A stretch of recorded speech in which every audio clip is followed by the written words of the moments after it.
ቤቱ እንግዲህ የውጭ ሁኔታ የምትመለከቱትን ይመስላል። በኤል ሆኖ የተሰራ የሆነ ቤት ነው። ፊት ለፊቱ ኳርቲዙ በዚህ መንገድ አልቋል። ጀርባውንም የማሳያቸው ነው የሚሆነው። እንዲሁም ውስጡ ደግሞ ፕላስቲክ ኮርኒስ ተሰርቷል። ውስጡ ግርፍ ነው፣ ነገር ግን ቻክ አልተሰራም። ኖርማል ቅብ ነው እንግዲህ የሚቀባ የሚሆነው። አሰላሙ አለይኩም ወራህመቱላሂ ወበረካቱ። ሰላም እንደት ናችሁ? ወደ ቻናል ቤተሰቦች ሁሉ ሰላም ሁሉ መልካም ከኔ ጋር አልሐምዱሊላህ ሁሉ ሰላም ነው። እናንተም በያላችሁበት ዓለም ዳርቻ ሰላማችሁ ይብዛልኝ። ውድ ተመልካቾች እንግዲህ ዛሬ በአዲስ ቪዲዮ መጥቻለሁ። ሰሞኑ እንግዲህ ጠፋ ብያለሁ፣ ቪዲዮ እየሰራሁ አይደለም። እንግዲህ በስራ ብዛት ምክንያት ስላልተመቻች እንግዲህ ቪዲዮ እየሰራሁላችሁ አይደለም ማለት ነው። ለማንኛውም እንግዲህ እስኪ ሰሞኑን ከሰራናቸው ቤቶች እንግዲህ በመጀመሪያ የማቀርብላችሁ ይሄንን ይሆናል። ሰሞኑን በተደጋጋሚ እንግዲህ በአዲስ ቪዲዮ የምንገናኝ ይሆናል። ብዙ ቤቶች ጨራርሰናል። የተሰሩትንም ስራዎች የማሳያችሁ ይሆናል። በቅድሚያ ለዚህ ቻናል አዲስ ከሆናችሁ ሰብስክራይብ በማድረግ የደወል ምልክቷን በመጫን ቤተሰብ ሆኑ። ላይክ፣ ሼር ማድረጋችሁን አትርሱ። ሀሳብ አስተያየታችሁን ደግሞ ኮሜንት ላይ ማስቀመጥ ትችላላችሁ። ይህ የምትመለከቱት ቤት እንግዲህ በውቢቷ መሀል አምባ ላይ የተሰራ የአንዲት እህታችን ቤት ነው። ቤቱ እንግዲህ ፊት ለፊቱን ማየታችሁታል። ከጀርባ በኩል ደግሞ ይህንን ይመስላል። ውጩን እንግዲህ በዚህ መንገድ ኳርቲዝ ተሰርቷል። ውስጡንም ፕላስቲክ ኮርኒስ ሰርተነዋል። እሱንም የማሳያችሁ ነው የሚሆነው። እንግዲህ ውድ ተመልካቾች በአሁኑ ሰዓት እንግዲህ ኳርቲዝ ማሰራት ብታስቡ የአንድ ኳርቲዝ ዋጋ ስንት ነው? እንዲሁም ደግሞ ጠቅለል ብሎ ለአንድ ቤትስ በቆርቆሮ መጠን ስንት ብር ይዘን ለዚህ ስራ መዘጋጀት ይኖርብናል የሚለውን ሙሉ መረጃ ወደ እናንተ የማቀርብላችሁ ነው የሚሆነው። ከእናንተ የሚጠበቀው እንግዲህ ቪዲዮ ላይክ ማድረግ፣ ሼር ማድረግ፣ ለዚህ ቻናል አዲስ ከሆናችሁ ደግሞ ሰብስክራይብ ብታደርጉ በዚህ ቻናል እጅግ በጣም ብዙ መረጃዎችን ታገኛላችሁ። በተለይ ደግሞ ቤታችሁን እንዴት ማስዋብ እንዳለባችሁ በየቀኑ የማቴሪያል ዋጋዎችን ታውቃላችሁ። ምክንያቱም ማሰራት እንኳ ብታስቡ በቀላሉ ዋጋዎቻችሁን ራሳችሁ መስራት ትችላላችሁ። አንድ ቤት ስንት ኳርቲዝ ይወስዳል? ከዛ በኋላ የአንድ ኳርቲዝ ዋጋ በተደጋጋሚ ቪዲዮ እየሰራሁላችሁ ነው። የኳርቲዝን ዋጋ ታውቃላችሁ። ለኳርቲዝ ስራዎች የሚያስፈልጉ እንጨት አለ፣ እንዲሁም ቀለም አለ፣ የኳርቲዝ አለ። እነዚህን ነገሮች በተደጋጋሚ ስታውቁ በቀላሉ ማንንም ሰው ሂሳብ አውጡልን ብላችሁ ሳትጠይቁ ራሳችሁ ለቤታችሁ የሚያስፈልገውን ሂሳብ ማወቅ ትችላላችሁ ማለት ነው በቀላሉ። ይህን የምታደርጉት ምንድነው? እንደዚህ አይነት ቪዲዮዎችን ሆን ብላችሁ በስርዓት የምትከታተሉ ከሆነ ነገራቶች ለእናንተ ግልጽ ይሆናሉ ማለት ነው። ለማንኛውም እንግዲህ ቤቱ የውጭ ሁኔታ ይህንን ይመስላል ማለት ነው። ውስጡንም የምናይ ነው የሚሆነው። አብራችሁ ይቆዩ። ውድና የተከበራችሁ ተመልካቾች እንግዲህ ቤቱ ውስጡ 4 ክፍል የሆነ ቤት ነው። ከዚህ ቤት ላይ እንግዲህ ለየት ከሚያደርገው ነገር የአራቱም ክፍል በዲዛይን የተሰራ ነው፣ የፕላስቲኩ የውስጡ ማለት ነው። ስለዚህ ምንድነው አሁን ለምሳሌ በክብ የተሰሩ ቤቶችን ብንወስድ ሳሎንና መኝታ ክፍል ነው በዲዛይን የሚሰሩት። ሌሎቹ ክፍሎች ደግሞ ጠበብ ስለሚሉ ለዲዛይን ስለማይመቹ ግዴታ ልሙጥ ነው የሚሆኑት ማለት ነው። እዚህ ቤት ላይ ግን አራቱም ክፍሎች በዲዛይን ነው የተሰሩት ማለት ነው። በሚያምር ሁኔታ አሪፍ አሪፍ ዲዛይኖችን እንግዲህ ተሰርተዋል ማለት ነው። እሱን እናያለን። ፊት ለፊቱም እንግዲህ መግቢያ ላይ እንዳሳየኋችሁ በረንዳው ጭምር ፕላስቲክ ኮርኒስ ተሰርቷል። የኳርቲዝ ዋጋ ስንት ነው ወደሚለው ስንሄድ ኳርቲዝ 2 አይነት ኳርቲዞች አሉ። ሪሃመር እና ኮከብ ኳርቲዝ የሚባል አለ። ሁሌም እንደምላችሁ እንግዲህ ልዩነቱ የ100 ብር ልዩነት ነው።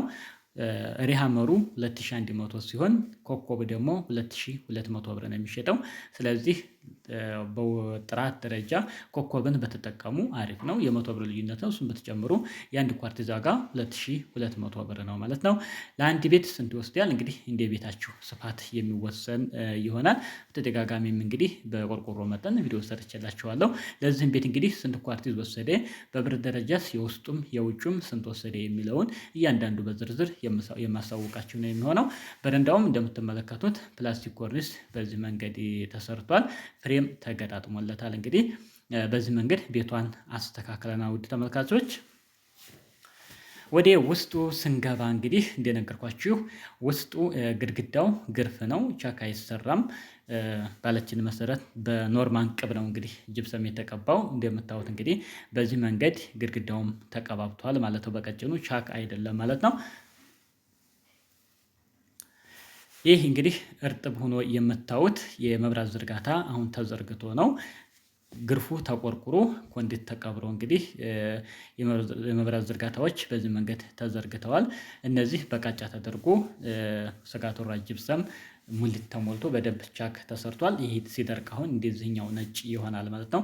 ከዚያ በኋላ ይሄ እንግዲህ የሚቀባ ነው የሚሆነው ቀለም ከዚህ ላይ ቅቡም እንግዲህ በዚህ መንገድ አልቋል። ሌላው የመብራት ዝርጋታዎች ቀድመው ሙሉ ለሙሉ ለቤቱ በቂ የሆኑ ዝርጋታ ካልተዘረጋ እንደዚህ ተቆርቁሮ ነው እንደ አዲስ የሚዘረጉት። ይህ ደግሞ ክራክ እንዳያደርግ ምን መደረግ አለበት? በቃጫ ሆኖ ተሞልቶ ውስጡ ቻክ መሰራት ይኖርበታል። እንደዛ ከሆነ ክራክ አያደርግም ማለት ነው። ይህን ይመስላል ውድ ተመልካቾች። ለማንኛውም መኝታ ክፍሉ ላይ እንግዲህ የተሰራው ዲዛይን ይሄ ነው። ፍሬምም ይኸው አሁን ተገጣጥሟል፣ መድረቅ ጀምሯል ማለት ነው።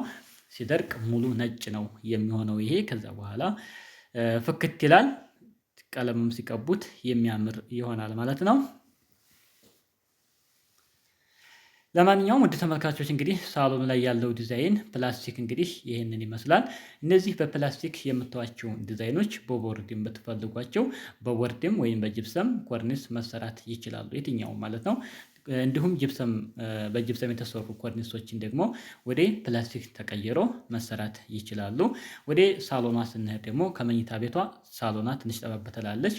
ሳሎኑ ላይ ደግሞ ይህን የሚመስል ዲዛይን ተሰጥቷል ማለት ነው። እንግዲህ ከዚህ ላይ ሻዶ መብራት፣ ስኮት ላይት እነዚህ ነገሮች ሲጨማመሩበት እንግዲህ ቤቱን ይበልጥ ያሳምሩታል ማለት ነው።